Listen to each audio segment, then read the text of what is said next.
Life of Ma Parker by Katherine Mansfield. Narrated by Olivia Custermans. When the literary gentleman, whose flat old Ma Parker cleaned every Tuesday, opened the door to her that morning, he asked after her grandson. Ma Parker stood on the doormat inside the dark little hall, and she stretched out her hand to help her gentleman shut the door before she replied. "We buried him yesterday, sir," she said quietly. "Oh, dear me, I am sorry to hear that," said the literary gentleman in a shocked tone. He was in the middle of his breakfast. He wore a very shabby dressing gown and carried a crumpled newspaper in one hand. But he felt awkward. He could hardly go back to the warm sitting room without saying something more. Then, because these people set such store by funerals, he said kindly, "I hope the funeral went off all right." "Beg pardon, sir," said old Ma Parker huskily. Poor old bird. She did look dashed. "I hope the funeral was a success," said he. Ma Parker gave no answer. She bent her head and hobbled off to the kitchen, clasping the old fish bag that held her cleaning things, and an apron, and a pair of felt shoes. The literary gentleman raised his eyebrows and went back to his breakfast. "Overcome, I suppose," he said aloud, helping himself to the marmalade. Ma Parker drew the 2 jetty spears out of her toque and hung it behind the door. She unhooked her worn jacket and hung that up too. Then she tied her apron and sat down to take off her boots. To take off her boots or to put them on was an agony to her, but it had been an agony for years. In fact, she was so accustomed to the pain that her face was drawn and screwed up ready for the twinge before she'd so much as untied the laces. That over, she sat back with a sigh and softly rubbed her knees. "Gran! Gran!" Her little grandson stood on her lap in his button boots. He'd just come in from playing in the street. "Look what a state you've made your grand skirt into, you wicked boy!" But he put his arms round her neck and rubbed his cheek against hers. "Gran, give us a penny," he coaxed. "Be off with you! Gran ain't got no pennies!" "Yes, you have." "No, I ain't." "Yes, you have. Give us one." Already she was feeling for the old, squashed black leather purse. "Well, what'll you give your gran?" He gave a shy little laugh and pressed closer. She felt his eyelid quivering against her cheek. "I ain't got nothin'," he murmured. The old woman sprang up, seized the iron kettle off the gas stove, and took it over to the sink. The noise of the water drumming in the kettle deadened her pain, it seemed. She filled the pail too, and the washing up bowl. It would take a whole book to describe the state of that kitchen. During the week, the literary gentleman did for himself.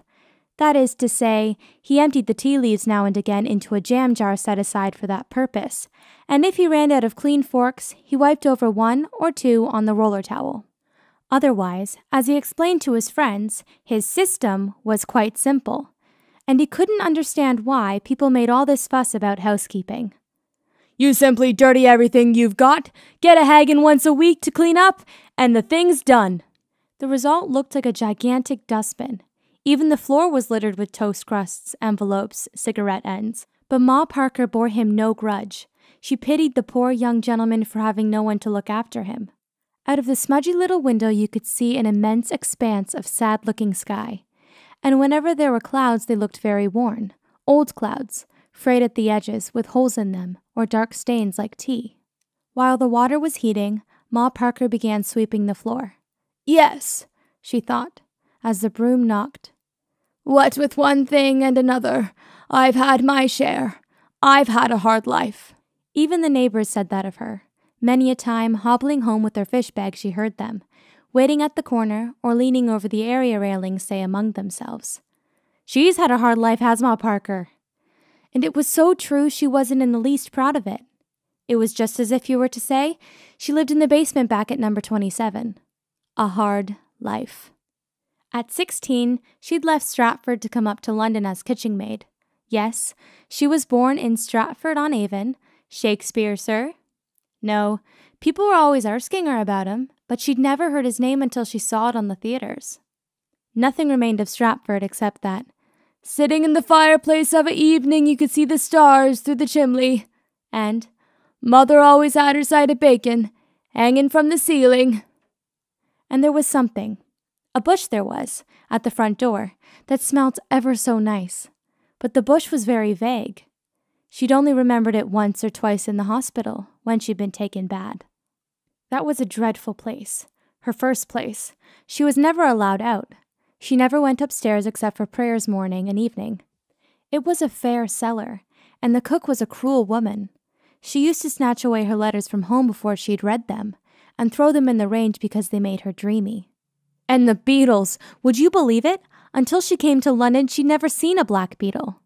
Here, Ma always gave a little laugh as though, not to have seen a black beetle? Well, it was as if to say you'd never seen your own feet. When that family was sold up, she went as help to a doctor's house, and after 2 years there, on the run from morning till night, she married her husband. He was a baker.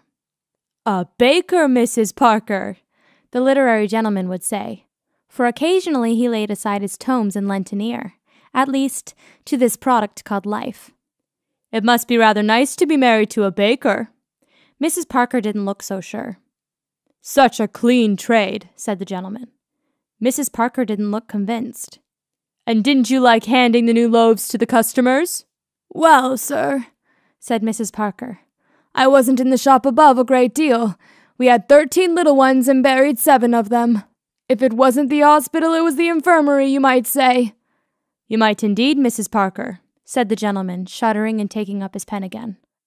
Yes, 7 had gone, and while the 6 were still small, her husband was taken ill with consumption. It was flour on the lungs, the doctor told her at the time. Her husband sat up in bed with his shirt pulled over his head, and the doctor's finger drew a circle on his back.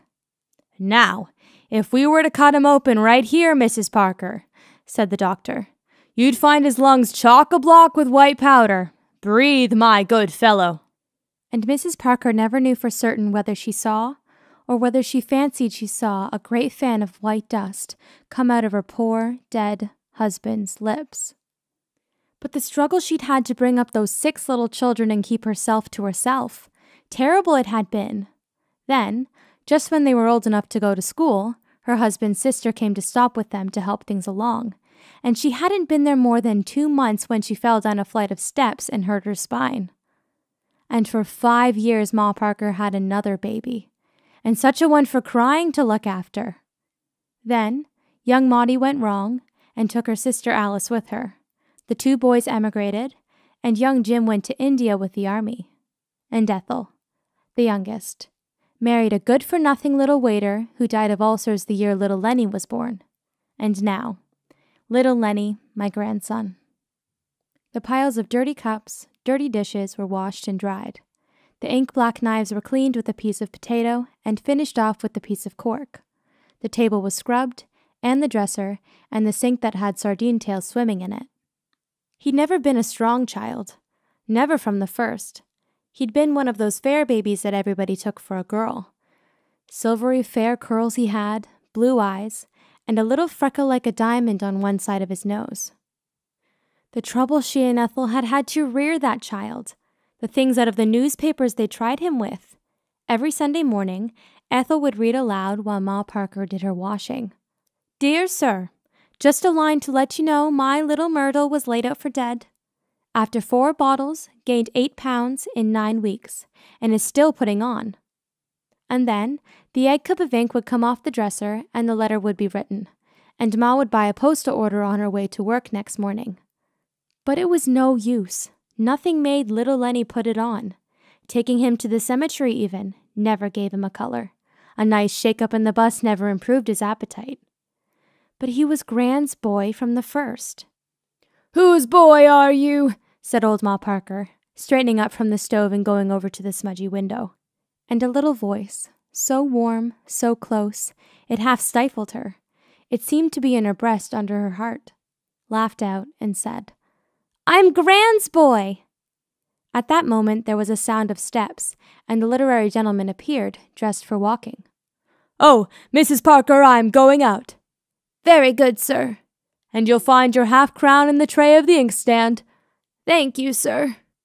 "Oh, by the way, Mrs. Parker," said the literary gentleman quickly, "you didn't throw away any cocoa last time you were here, did you?" No, sir.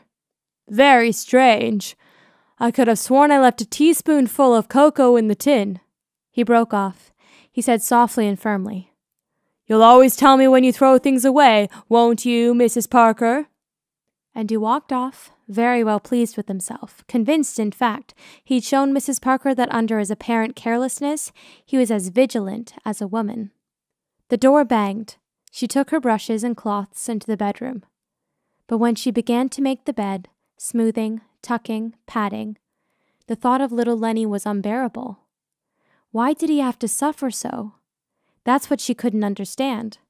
Why should a little angel child have to ask for his breath and fight for it? There was no sense in making a child suffer like that. From Lenny's little box of a chest, there came a sound as though something was boiling. There was a great lump of something bubbling in his chest that he couldn't get rid of. When he coughed, the sweat sprang out on his head, his eyes bulged, his hands waved, and the great lump bubbled as a potato knocks in a saucepan. But what was more awful than all was when he didn't cough. He sat against the pillow and never spoke or answered, or even made as if he heard. He only looked offended. "It's not your poor old Gran's doing it, my lovey," said old Ma Parker, patting back the damp hair from his little scarlet ears. But Lenny moved his head and edged away. Dreadfully offended with her he looked, and solemn. He bent his head and looked at her sideways as though he couldn't have believed it of his Gran. But at the last, Ma Parker threw the counterpane over the bed. No, she simply couldn't think about it. It was too much. She'd had too much in her life to bear. She'd borne it up till now, she'd kept herself to herself, and never once had she been seen to cry. Never by a living soul. Not even her own children had seen Ma break down. She'd kept a proud face always. But now? Lenny gone? What had she? She had nothing. He was all she'd got from life, and now he was took too. Why must it all have happened to me? She wondered. "What have I done?" said old Ma Parker. "What have I done?" As she said those words, she suddenly let fall her brush. She found herself in the kitchen. Her misery was so terrible that she pinned on her hat, put on her jacket, and walked out of the flat like a person in a dream. She did not know what she was doing. She was like a person so dazed by the horror of what has happened that he walks away. Anywhere, as though by walking away he could escape. It was cold in the street. There was a wind like ice. People went flitting by, very fast. The men walked like scissors, the women trod like cats. And nobody knew. Nobody cared. Even if she broke down, if at last, after all these years, she were to cry, she'd find herself in the lockup as like as not. But the thought of crying, it was as though little Lenny leapt in Gran's arms. Ah, that's what she wants to do, my dove. Gran wants to cry. If she could only cry now, cry for a long time, over everything, beginning with her first place and the cruel cook, going on to the doctors, and then the 7 little ones, death of her husband, the children's leaving her, and all the years of misery that led up to Lenny. But to have a proper cry over all these things would take a long time. All the same, the time for it had come. She must do it. She couldn't put it off any longer. She couldn't wait any more. Where could she go? She's had a hard life, has Ma Parker. Yes, a hard life indeed. Her chin began to tremble. There was no time to lose. But where? Where? She couldn't go home. Ethel was there. It would frighten Ethel out of her life. She couldn't sit on a bench anywhere. People would come asking her questions. She couldn't possibly go back to the gentleman's flat. She had no right to cry in strangers' houses. If she sat on some steps, a policeman would speak to her. Oh, wasn't there anywhere where she could hide and keep herself to herself and stay as long as she liked, not disturbing anybody, and nobody worrying her? Wasn't there anywhere in the world where she could have her cry out at last? Ma Parker stood looking up and down. The icy wind blew out her apron into a balloon, and now it began to rain. There was nowhere.